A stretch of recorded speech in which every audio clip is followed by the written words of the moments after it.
Boost running করব, মানে আরেকটা পাইছি, মানে একটা অফিসের, আচ্ছা মানে একটা ব্র্যান্ড প্রমোটের, মানে ওনারা মাসে 4টা করে এক এক প্রোডাক্টের দিবে, ছবি দিবে, ওগুলো অ্যাড রান করতে বলছে। আচ্ছা গুড। মানে পার্মানেন্ট ভাবে। পার্মানেন্ট ভাবে, এটাই তো মানে একটা জিনিস কোম্পানি যদি নেয় পার্মানেন্ট লোক লাগে তো। আর আপনাদেরকে নিলে তো লাভ কোম্পানির, সেটা তো জানেন।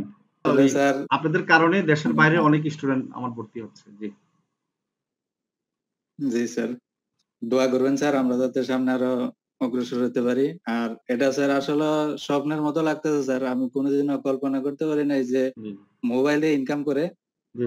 ইনকামের টাকা দিয়ে কম্পিউটার কিনতে পারবো স্যার। একসময় 1 বছর এইভাবে টিকে থাকেন, 2 বছর টিকার পরে 2 বছর যারা এই লাইনে থাকতে পারে, মানে ইনকাম কম হোক সমস্যা নাই, 2 বছর পরে কিন্তু ইনকাম হবে 1 লাখ টাকার উপরে, এটা মনে রাখবেন। শুধু ধৈর্য ধরে 2 বছর ইনশাআল্লাহ স্যার, লেগে থাকলে হবে। এখন তো ফ্রিল্যান্সিংটা